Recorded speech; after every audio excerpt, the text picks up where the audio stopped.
Bisa. Oke. Ya.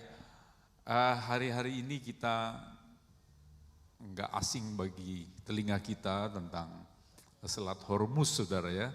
Jadi ada badai nih, saya katakan badai.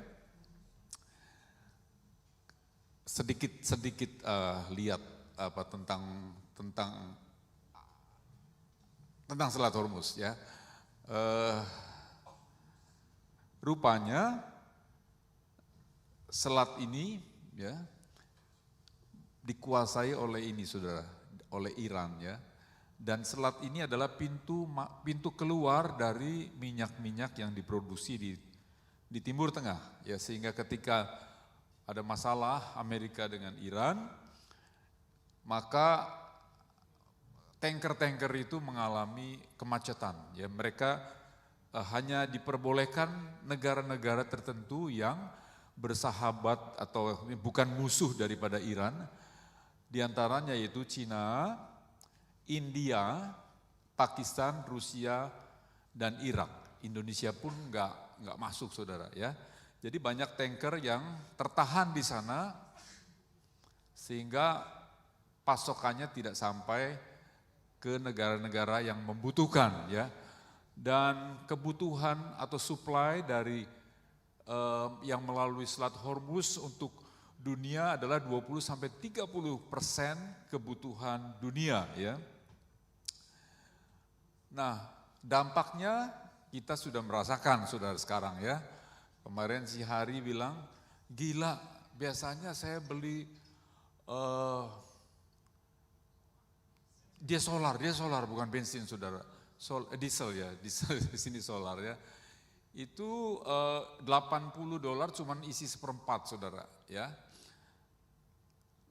Jadi sebelum serangan harga minyak per barrel itu satu barrel 159 liter, harga 72 sampai $83. Tetapi saat konflik melonjak menjadi 150 dan sampai bisa 200 barrel jika konflik berlanjut ya. Jadi kita nggak tahu sampai kapan, tapi ya mau ngomong apa saudara, ini kenyataan ya. Kemarin juga waktu di Komsel ada yang ngomong, kok beli daging segini aja, nggak tahu berapa ini katanya. Segini aja berapa ini, lupa saya. Aduh, jadi dampaknya ke semua saudara ya, ini efek domino. Jadi bukan hanya petrol yang naik, tetapi semua barang akan naik ya. Saya mendapati jalanan agak sepi, nggak seramai biasanya ya. Kemarin Hani telepon saya, bisa jemput nggak untuk ke rumah William katanya ya. Jadi mereka nebeng saya karena saya bebas bensin saudara. Itu luar biasa, itu benar-benar Tuhan tuh beri hikmat ya. Di saat-saat yang mendekati saya bisa tukar tambah dengan mobil lama saya, Land Cruiser yang benar-benar itu minum bensin saudara ya. Minum bensin, sekali isi harga normal saja saya bisa $200 saudara. Nah kalau saja saya terlambat, mobil itu nggak ada harganya ya, nggak ada yang beli.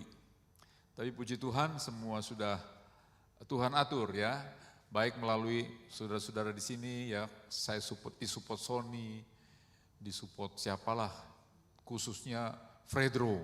Wow, Fredro itu paling, pokoknya mau cari yang efisien itu harus tanya Fredro lah. Itu pakarnya ya. Jadi salah satu saya dapat dari dia, rupanya dia sudah tahu, udah memprediksi bakalan terjadi ini nih. Thank you Fredro. Oke. Nah, juga ada badai drone saudara. Ini rupanya saya juga baru mendapat informasi mengkhawatirkan sekali. Nggak tahu saudara baca apa enggak ya, di Timur Tengah sudah diserang. Jadi kita tahu drone ya, ini kayak pesawat kecil gitu yang dikendalikan dari jarak jauh, menyerang pusat data di Timur Tengah saudara. Wah ini bahaya sekali, kalau sampai pusat datanya diserang maka Mungkin Jeffrey bisa terangin itu apa yang terjadi, Zohan bisa terangin apa yang terjadi kalau pusat data diserang, cloud tahu-tahu hilang datanya. Saudara punya duit di bank, datanya hilang saudara. Bagaimana mau mengaku bahwa saya punya tabungan? Ya, data medis juga hilang, saudara tidak punya record. Karena semua serba komputer saudara, ya, mau ngerjain apa juga bingung, mau WhatsApp nggak bisa. Ya, mungkin sudah beda lagi gitu ya. Nah ini bahaya sekali. Ya, ini sudah terjadi di Timur Tengah ya. Nah, yang nggak kurang juga badai pribadi, saudara. Ya, kita semua mengalami badai pribadi. Mau ada badai drone, mau nggak ada badai petrol ya. Kita semua mengalami badai pribadi. Secara internal kita bisa krisis mental ya. Sekarang makin banyak orang yang krisis mental, saudara. Saya kalau lagi ngobrol-ngobrol tuh sama seseorang gitu ya. Aduh, kayaknya orang kelihatannya kadang-kadang sehat, saudara. Nggak kekurangan apa-apa. Tapi secara mental orang itu sebetulnya sedang mengalami krisis ya. Dan sampai saya pikir ya gereja harus siap menerima orang-orang yang krisis mental. Kadang-kadang memang ada yang merasa, aduh kenapa sih di gereja kok kayak gini kayak gitu. Enggak bisa gitu, karena gereja memang tempatnya orang untuk berobat dalam hal mental, saudara ya. Bukan berarti secara medis, tapi secara rohani. Kemudian ada badai pribadi kesepian ya. Mungkin saudara yang masih muda, masih punya anak ya, belum merasain. Tapi nanti kalau sudah kayak grupnya Sofi ini, kalau misalnya Sofi ngerasain loh ya. Saya nggak tahu oma-oma di sini apakah punya rasa sepi, kesepian. Enggak juga, puji Tuhan ya. Ibu Flora karena ada cucunya. Kalau nggak ada cucu ya sepi juga Bu. Ya. Tapi rasanya sih hampir-hampir setiap orang yang anaknya sudah keluar rumah ya, nggak ada cucu yang di look after, sepi ya. Itu sebabnya kalau ada yang bisa dikerjakan seperti Ibu Lina ya, dia masih bisa memberikan hidupnya untuk siapa namanya? Mihailo, itu bikin dia awet muda, saudara. Tapi kalau diam-diam cepat tua itu. Ya. Kemudian kehilangan orang tercinta, ya itu badai, saudara ya. Ditinggal orang yang kita cintai, ya. Memang kita tahu bahwa mereka ke sorga, gitu. Memang kita tahu, ya. Tapi perpisahan itu sedih ya, apalagi kalau mendadak gitu ya. Kalau yang bertahap masih lumayan, kita masih mentalnya masih bisa mempersiapkan diri. Tapi kalau yang mendadak sepertinya agak sulit, lebih sulit lagi.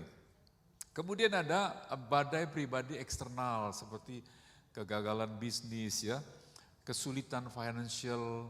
Kemudian konflik keluarga, ya ini konflik keluarga termasuk badai yang berat saudara, hingga masalah kesehatan fisik ya. Jadi hidup ini tidak terluput dari badai-badai saudara, baik badai dari luar maupun badai yang menghantam perahu kita sendiri saudara. Nah dampaknya ya tentu kita tahu bahwa akan punya dampak kesedihan yang mendalam ya. Kemudian stres berat dan kecemasan. Kemudian ada penyangkalan. Nah, penyangkalan ini denial saudara. Jadi kalau ada yang misalnya saudara yang meninggal karena kecelakaan, itu mereka bisa denial. Aduh, nggak mungkin. Sulit untuk bisa diterima ya ketika badai itu menerpa. Kemudian ada kemarahan dan keluh kesah ya, marah sama siapa aja, apalagi sama Tuhan marah. Kenapa? Why? Saya mengalami seperti ini ya. Itu dampak dari badai. Dan yang repot sampai menjadi trauma. Ya ini mesti perlu konseling saudara. Oke, khotbah bulan Maret, mungkin ada saudara yang bertanya, kok kayaknya penderitaan terus ini ya, khotbahnya dari minggu ke minggu. Ya memang, khotbah bulan Maret itu temanya adalah menghadapi penderitaan ya, yang dari 5 minggu ini ngomongin penderitaan. Kadang-kadang gak betah juga sih saudara. Saya baca, kita kan sedang membaca Ayub ya. Ketika baca Ayub, aduh kapan selesai sini, baca penderitaan terus. Ya, kapan sudah begitu selesai, aduh udah selesai gitu loh. Yang pertama, Ibu Elvi, waktu itu kalau saudara ingat, mengapa orang benar menderita ya. Dan yang kedua Pak Fajar, mungkin temanya tidak sama tapi intinya sama, kuasa di balik kelemahan. Kemudian hari ya menanti pertolongan Tuhan dengan iman yang teguh, dan minggu lalu Ibu Hatin, kasih karunia yang menopang saat kehilangan ya. Dan yang hari ini adalah tenang di tengah badai ya. Udah menderita terus ya, kita harus tenang saudara. Oke. Nah ini judul kita pada sore hari ini, tetap tenang di tengah badai. Rasanya memang gak mudah saudara ya, rasanya kayak gak masuk akal kalau ada badai hidup yang menerpa kita, kita tetap tenang. Ya rasanya gak mungkin ya. Memang tergantung dari pribadi seseorang ya. Ada pribadi yang flematis, orangnya tenang ya. Kalau ada apa-apa kelihatan kalem gitu loh. Tapi saya yakin dalamnya bergejolak saudara ya. Pasangan saudara jangan merasa, aduh tenang, suami gue tenang, istri gue tenang. Belum tentu saudara, tenang di depan tapi di dalam ada gejolak ya. Saya kebetulan melankolis saudara, yang kalau ada apa-apa, langsung kayaknya langsung dipikirin gitu ya. Tapi sama semua, ketika badai menghantam, ada hal yang tidak menenangkan diri ya. Tapi kita mau belajar saudara, sebab anak Tuhan dengan orang dunia tentu harus beda. Orang dunia bisa tidak tenang sampai dia give up saudara. Sampai mungkin ada yang melakukan hal-hal yang tidak diharapkan gitu ya. Tapi kita sebagai anak Tuhan ketika badai menerpa kita, kita mau belajar dari kisah yang sangat sering kita dengar ya, yaitu di Markus 4 ayat 35 sampai 41. Saya baca saja untuk saudara. Pada hari itu, waktu hari sudah petang, Yesus berkata kepada mereka, marilah kita bertolak ke seberang. Mereka meninggalkan orang banyak itu lalu bertolak dan membawa Yesus beserta dengan mereka dalam perahu di mana Yesus telah duduk, dan perahu-perahu lain juga menyertai dia. 37, lalu mengamuklah taufan yang sangat dahsyat dan ombak menyembur masuk ke dalam perahu sehingga perahu itu mulai penuh dengan air. Pada waktu itu Yesus sedang tidur di buritan di sebuah tilam. Maka murid-muridnya membangunkan dia dan berkata kepadanya, Guru, engkau tidak peduli kalau kita binasa. Ia pun bangun menghardik angin itu dan berkata kepada danau itu, diam, tenanglah, lalu angin itu reda dan danau itu menjadi teduh sekali. Lalu ia berkata kepada mereka, mengapa kamu begitu takut? Mengapa kamu tidak percaya? 41, mereka menjadi sangat takut dan berkata seorang kepada yang lain, siapa gerangan orang ini? Sehingga angin dan danau pun taat kepadanya ya. Cerita yang tidak asing. Jadi Tuhan Yesus ketika seharian dia mengajar, seharian saudara. Minggu lalu Ibu Hatin khotbah 2 kali, pagi dan sore Bu. Pagi ada undangan di gereja lain dengan topik yang berbeda lagi ya. Kalau topiknya sama masih enteng gitu ya. Dan saya sampai ngebayangin dia kecapean gitu ya. Makanya saya bilang, Bu capek ya Bu. Ya dia bilang katanya istirahat sebentar tapi juga gak istirahat banget gitu loh. Untung-untung ada support dari Back & Co saudara ya. Kopi terus, tapi gak minum kopi ya Bu. Ini memang kurang loyal ini, istri kurang loyal. Suami pengusaha kopi, istrinya nggak minum kopi. Waduh. Ya tapi nggak semua orang bisa minum kopi ya. Kemarin saya minum kopi di tempat William, sebelum makan saudara, sebelum makan rupanya jadi nggak bener, nggak bener. Habis itu kan makannya nggak langsung makan itu, Zohan komsel dulu ya, komsel dulu. Aduh ini perut mulai mulai bergerak saudara. Akhirnya saya tiba makan, saya makan ya. Terus mau pulang gitu ya. Setelah di mobil itu ada Hari dan Hani saudara. Hari dan Hani kan saya bilang tadi nebeng karena solarnya mahal. Aduh penderitaan saudara. Ini rasanya udah harus dirilis nih. Aduh gimana ya gitu. Dari rumah William ke rumah Hari lumayan lama gitu. Aduh begitu ngedrop si Hari Hani. Oke Bapak, itu serangan seperti Amerika nyerang Iran dulu. Bang.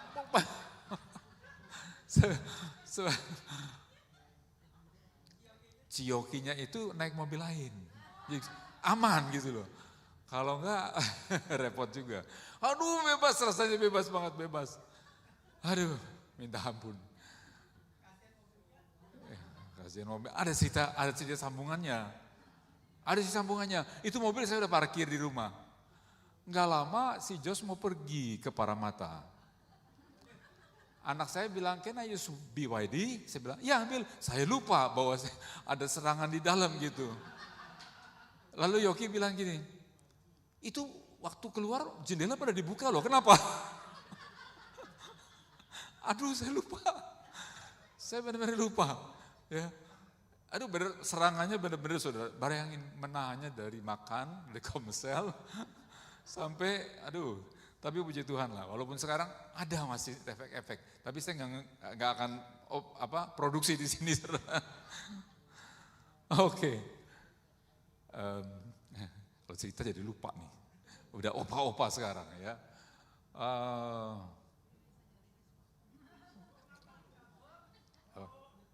Oh, sama aja hasilnya, baunya sama.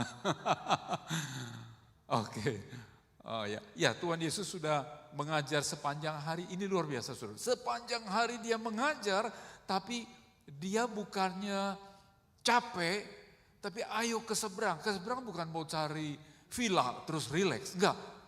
Ke seberang dia ke tempat orang Gerasa, di mana di situ menunggu seorang gila, saudara. Orang yang gila yang dirantai pun bisa lepas. Ya. Jadi Tuhan Yesus luar biasa, hanya untuk orang itu, saudara. Dan orang itu kemudian, singkat cerita ini udah sampai mana nih? Oke. Ya, kemudian di tengah jalan ada ombak taufan. Ya, tiba-tiba badai itu datang tiba-tiba, saudara. Jadi badai hidup kita kadang-kadang gak permisi, kadang-kadang gak ketok-ketok dulu saudara, tapi mendadak saja ya ketika saya ditelepon oleh GP saya, kaget setengah mati saudara. Sebab waktu saya CT scan, saya tanya berapa lama hasilnya gitu loh, saya mau tahu, 2 days gitu loh. Saya pegang 2 hari, ya saya pikir 2 hari masih relax dulu lah. Untuk bisa mempersiapkan mental saya gitu. Tetapi ternyata sore itu juga ya, saya CT scan siang, sore itu juga GP telepon. Aduh kaget saya. GP-nya telepon. Pas GP telepon, dia ceritakan, GP-nya baik sekali saudara ya. Ini jarang GP begini. Saya pikir GP di sini tuh enggak seperti inilah. Ini don't worry katanya. Itu cuma kutil katanya, kutil. Skin tag. Only skin tag in bladder katanya. Ya walaupun skin tag saya masih deg-degan juga saudara ya. Dan kemudian ya berapa hari kemudian beritanya lebih mengagetkan lagi bahwa itu high grade cancer ya. Kanker yang ganas saudara. Jadi tiba-tiba saudara, gak ada permisi, gak, tiba-tiba. Ya kemudian singkat cerita, Tuhan Yesus katakan diam. tenanglah ya kepada badai itu ya. Sampainya di orang Gerasa itu memang benar Tuhan Yesus melayani orang yang gila dan kita tahu ceritanya ternyata setan yang ada di situ bernama Legion yang berarti banyak sekali ya. Dan kita tahu ceritanya setan itu minta masuk ke dalam babi. Ya, babi. Ini ada cerita lucu lagi saudara tentang babi. Saya udah janji sama orangnya, saya bawa loh ke khotbah ya. Satu kali ada jemaat datang ke rumah, kita ngobrol tentang babi nih saudara. Nah saya bilang di sana daerah saya tinggal itu ada masakan namanya babilo gitu loh. Terus wah yang orang ini suami istri, hah apa itu kok? Nah si suami dengan rileksnya, bukan kok, lu babi kok. Maksudnya lo babi. Kan saya babi lo, ternyata kayak Milo ternyata lo mi. Ya tapi ngomongnya enak bener nih, lo babi kok. Untung saya bilang, lu monyet.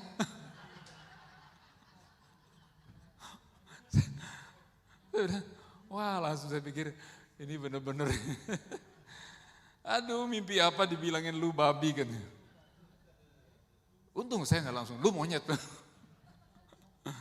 Udah, utangnya saya bayar ya, saya janji. Saya bawa dalam khotbah nih ya. Oke, ya. Nah sekarang bagaimana saudara kita bisa mengalami ketenangan di dalam badai kehidupan kita. Ini yang menjadi poin kita pada sore hari ini.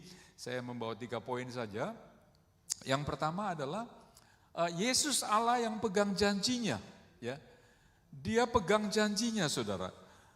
Kita perhatikan di Markus 4:35, pada hari itu waktu hari sudah petang, Yesus berkata kepada mereka, marilah kita bertolak ke seberang. Ya. Yesus tidak mengatakan marilah kita tenggelam sama-sama, marilah kita mati sama-sama di tengah badai. Enggak begitu saudara. Tapi murid-murid sudah panik, dia tidak ingat bahwa janji Tuhan adalah bertolak ke seberang. Ya. Dia pikir, dia lupa bahwa tujuannya ke seberang, seolah-olah bakal mati di tengah jalan. Ya. Allah bukanlah manusia, ini dibilang 23:19 ya, untuk menguatkan kita, masakan ia berfirman dan tidak melakukannya atau mengucapkan firman dan tidak menepatinya. Ya. Jadi Allah itu bukan manusia yang kadang janji asal janji saudara. Ya saya juga kadang-kadang janji doang gitu ya.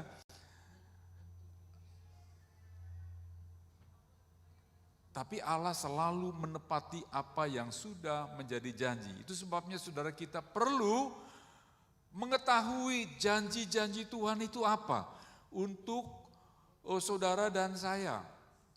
Ya. Ada banyak janji, ada yang mengatakan 8.000 janji di Alkitab, ada yang mengatakan 3.000 sampai 5.000, tapi saya mau memperlihatkan saja 2 ayat ini. Matius 6 ayat 26 mengatakan, pandanglah burung-burung di langit yang tidak menabur dan tidak menuai dan tidak mengumpulkan bekal dalam lumbung, namun diberi makan oleh Bapamu yang di sorga. Bukankah kamu jauh melebihi burung-burung itu? Ya, ini janji Tuhan buat kita saudara, bahwa Dia akan memelihara kita lebih daripada burung-burung yang disebutkan tadi saudara. Jadi mungkin di waktu yang akan datang kita mengalami hal-hal yang sulit ya, bensin akan semakin mahal, barang-barang semua semakin mahal, kita nggak tahu. Ya walaupun sekarang katanya Presiden Trump mau ketemu di Beijing dan lain sebagainya, kita nggak tahu saudara. Yang pasti dunia akan semakin sulit ya. Bahkan kalau saudara ingat ada ayat yang mengatakan secupak gandum sedinar. Jadi gaji orang satu hari itu hanya bisa membeli secupak gandum. Saya nggak tahu secupak gandum seberapa, tapi paling nggak cukup untuk makan. Begitu sulitnya nanti saudara. Ya sekarang saudara masih belum adalah janji Tuhan ya. Namun engkau diberi makan oleh Bapak. Kita diberi pemeliharaan oleh Tuhan. Caranya nggak tahu. Bangsa Israel waktu keluar dari Mesir di padang gurun mau makan apa, saudara? Ya, mereka ngomel, lebih baik di Mesir ada bawang putih, bawang merah dan lain sebagainya, diomelin gara-gara Musa diomelin gara-gara bawang merah, bawang pere atau apalah. Tapi cara Tuhan ajaib, saudara. Tuhan mendatangkan burung puyuh dan mendatangkan roti mana yang datang dari sorga.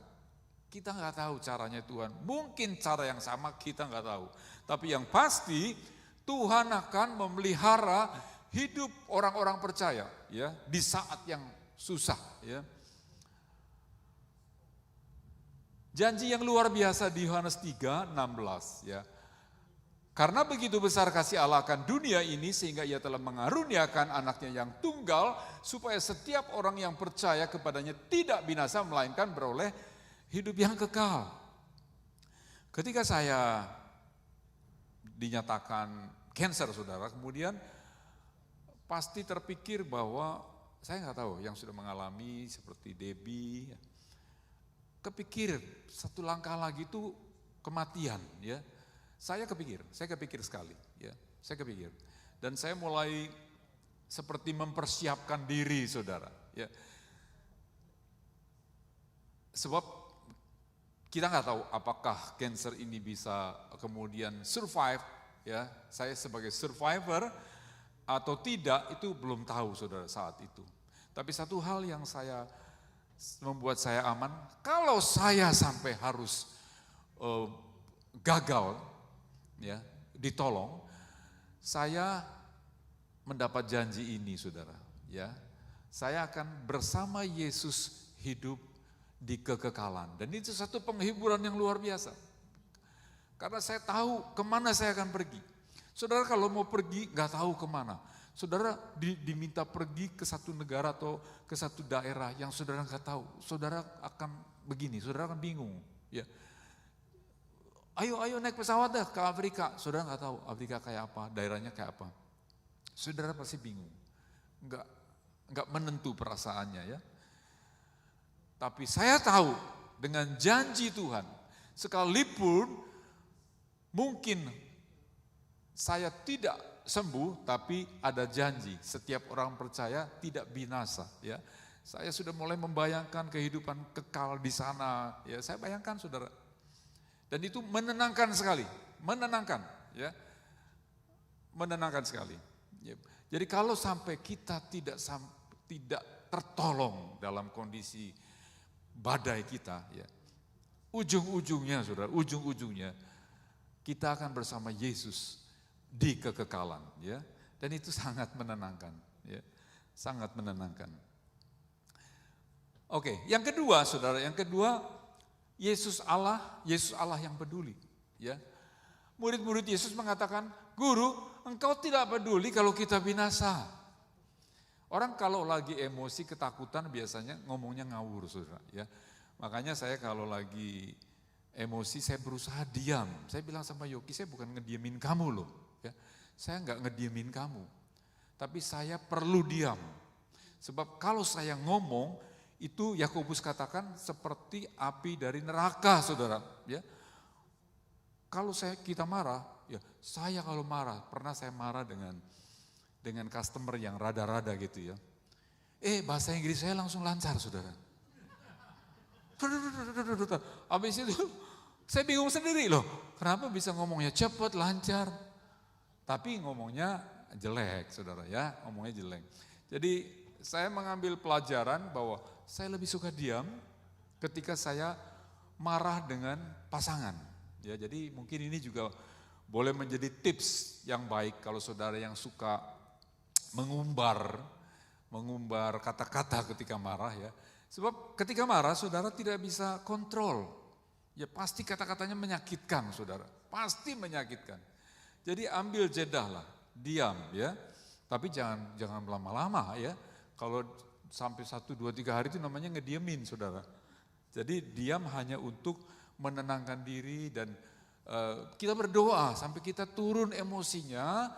Nah, baru ngomong, ya, waktunya enak, tempatnya enak, kata-katanya nanti enak, saudara, ya. Jadi suami istri belajar untuk tidak mengumbar kata-kata, ya. Oke. Guru, engkau tidak peduli kalau kita binasa. Ngawur sebetulnya ini, Saudara. Ya. Sebenarnya murid-murid itu marah. Lu yang ngajak gua, kok sekarang lu enak-enak tidur lagi ada badai seperti ini, ya. Sebenarnya dia enggak minta tolong supaya perahunya aman atau dan lain sebagainya. Enggak. Dia enggak pernah kepikir bahwa Yesus itu sanggup menenangkan atau mencari solusi, enggak. Dia enggak kepikir. Dia cuma hanya, ini enak banget, kita lagi susah kok lu tidur. Dulu waktu anak-anak remaja itu memang ya kita akuin ya, setiap yang punya remaja lagi gejolak. Ya, lagi gejolak. Nah, anak saya dulu punya persekutuan dengan orang-orang Korea, jauh tempatnya orang Korea di mana itu ya, daerah-daerah sana gitu.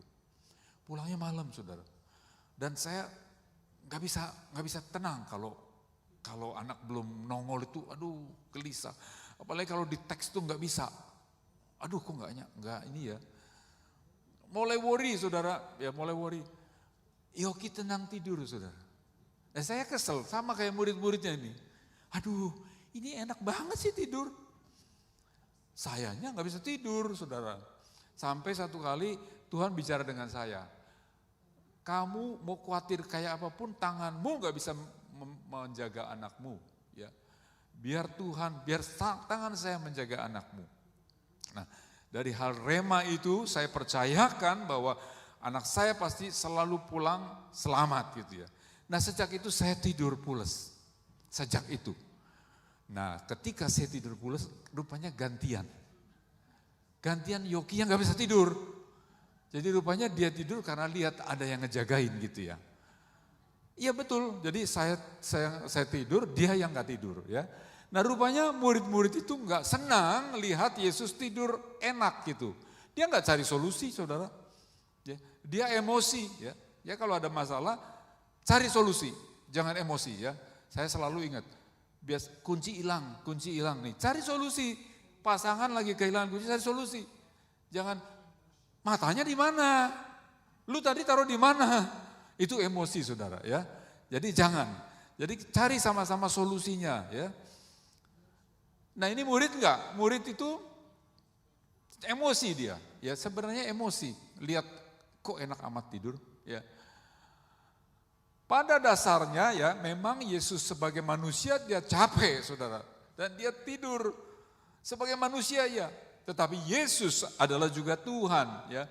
Mazmur 121 ayat 3-4, ia tidak akan membiarkan kakimu goyah, penjagamu tidak akan terlelap ya. Penjagamu tidak akan terlelap ya. Sesungguhnya tidak terlelap dan tidak tidur penjaga Israel. Jadi kalau saudara lagi menunggu jawaban Tuhan, jangan pikir Tuhan lagi tidur. Tuhan lagi gak urusan sama saya. Tuhan lagi gak peduli. Tuhan terlalu sibuk dengan urusannya sendiri. Ya, enggak, saudara, dia sangat care. Saya percaya saudara juga pernah mengalami perkara-perkara yang saya alami. Beberapa hari yang lalu, saya antar barang, saudara. Barang cetakan ya. Kemudian hampir mendekati tempat itu ya di Greenway agak jauh. Hujan langsung turun gede sekali, besar sekali. Saya sih nggak apa-apa, saudara. Saya nggak tengging-tengging gitu. Oh, dalam rumah enggak. Itu kan barang yang ya nanti bisa ditunggu lah. Saya pikir ya tunggu aja lah sampai hujannya reda, baru saya turun. Sebab cetakan itu kalau kena air ya pasti basah dan nggak bagus ya. Baru mau sampai di sekolahan itu, ini saya mau ke sekolah. Hujan berhenti, saudara. Dan saya tidak berdoa. Saya nggak berdoa sama sekali, nggak tengging-tengging enggak. Nah di situ saya bisa melihat bahwa Tuhan adalah Tuhan yang peduli. Sekalipun masalah kecil, ya saya percaya banyak kesaksian kalau di Komsel, tempat parkir, oh ya kadang doakan di tempat parkir, tahu-tahu dapat. William, tepat pada waktunya William, thank you.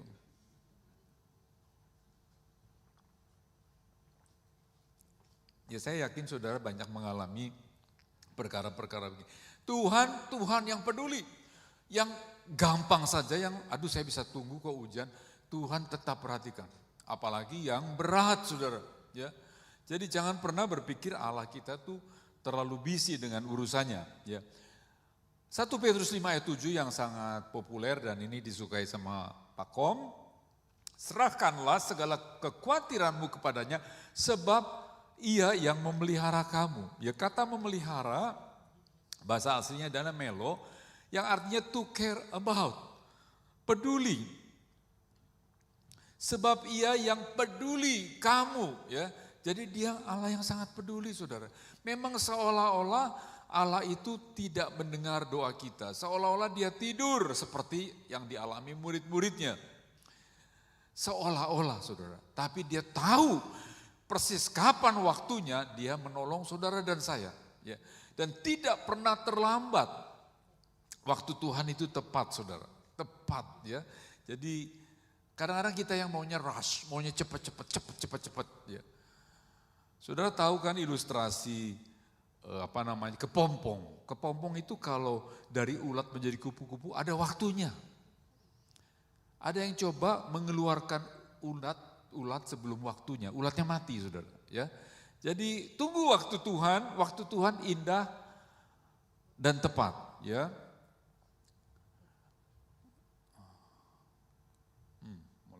Mulai ngadat nih. Oh, udah.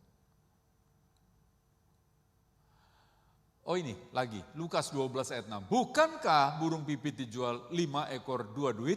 Sungguh pun demikian tidak seekor pun daripadanya yang dilupakan Allah. Bayangin saudara, satu duit itu adalah mata uang yang paling kecil.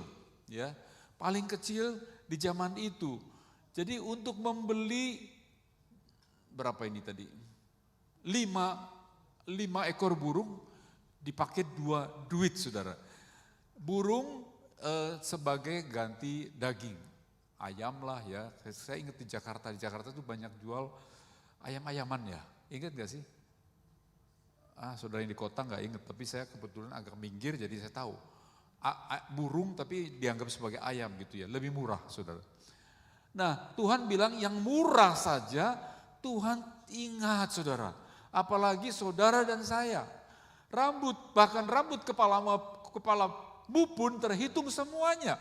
Bayangin siapa yang bisa ngitung rambut. Tuhan bilang terhitung semuanya. Karena itu jangan takut karena kamu lebih berharga daripada banyak burung pipit. Ya, jadi khususnya perempuan-perempuan nih. Si Yoki kalau nyisir terus ada yang nyangkut di sisir itu. Aduh rontok nih. Aduh rontok. Cewek, kalau cowok bodo amat. Cowok bodo amat. Habis ya habis lah. Zaman kalau saudara melihat foto saya tuh dulu kayak Elvis, saudara.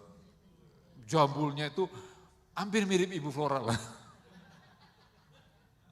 Hampir mirip. Tapi saya nggak disasak waktu itu. Langsung sedikit pakai blow lah. Blow gitu. Sekarang udah, wah bodo amat lah. Bodo amat lah. Yang penting sehat ya Bu. Tapi kalau ada rambutnya boleh sih. Saya coba nih, ada yang ngomong, ini ada dari Korea. Harganya cukup mahal, $300 satu pack. Saya coba nih, katanya. Yang ngasih tahu saya, ini keluar anak rambut banyak. Saya tertarik kan, iya ada anak rambut tuh keluar. Saya belinya di Burwood, saudara. Ayo beli. Saya beli, saya coba. Nothing happen, saudara. Anak saya ketawa, kamu, yang ngomong ke kamu kan masih muda, kamu kan udah tua. Ya sudahlah, gak apa-apa. Ya gak apa, tapi Tuhan sudah hitung, saudara. Jadi dia tahu jatahnya, oh kamu segini aja oke kok, gitu. Ya, kamu gak ada rambut pun oke kok.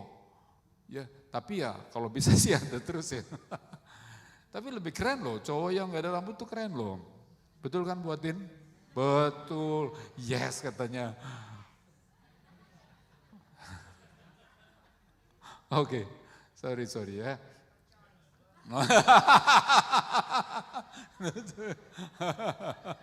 Iya. Oke, bahkan ayat yang terkenal, sampai masa tuamu aku Allah tetap menggendong. Waduh. Di saat tua jangan berharap anak bisa look after kita ya.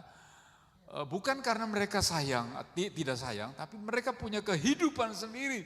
Mereka punya anak, punya keluarga sendiri. Kalau kita expect anak seperti di zaman dulu di Indonesia, aduh, nanti kita bisa, orang bilang air mata darah, saudara. Bisa menangis ya. Enggak bisa, tapi pegang janji Tuhan, sampai masa tuamu Allah tetap menggendongmu. Oke, yang ketiga saudara, ini kelamaan nih. Yesus adalah Allah yang sanggup ya. Mereka menjadi sangat takut dan berkata seorang kepada yang lain, siapa gerangan orang ini sehingga angin dan danau pun taat kepadanya. Ya. Saat itu mereka belum memahami bahwa Yesus itu Tuhan. Dia hanya memanggil guru ya. Guru, engkau tidak peduli. Guru itu hanya setara dengan orang Farisi apa itu? Iya. Orang-orang yang mengajar, hanya setara itu. Memang mereka tahu bahwa Yesus menyembuhkan ibu mertua Petrus, menyembuhkan beberapa orang, mereka tahu. Tapi mereka belum banyak tahu bahwa Yesus adalah Tuhan. Ya, mereka hanya guru yang ada kelebihan lah sedikit. Ya. Sampai di Matius 16 mengatakan, Tuhan tanya, menurut kamu siapakah saya? Itu setelah murid-muridnya lama dengan dia, saudara. Maka jawab Simon Petrus, engkau adalah Mesias, anak Allah yang hidup. Ya. Jadi saat itu mereka, makanya saya bilang, guru engkau tidak peduli, itu bukan dia Tuhan. Dia diguru sebagai guru manusia saja, saudara. Ya. Kemudian dikatakan, engkau adalah Allah. Nah, Petrus baru mengaku bahwa Yesus itu adalah Tuhan. Sampai dikatakan berbahagialah engkau Simon bin Yunus sebab bukan manusia yang menyatakan itu kepadamu melainkan Bapakku di sorga. Ya. Sehingga murid-murid Yesus baru bingung setelah air badai itu ditenangkan. Ya. Dan siapa gerangan orang ini? Dia nggak tahu kalau itu Tuhan. Siapa gerangan orang ini? Ya. Yeremia 32:17, Tuhan Allah, sesungguhnya engkaulah yang telah menjadikan langit dan bumi dengan kuasamu yang besar dan lenganmu yang terentang.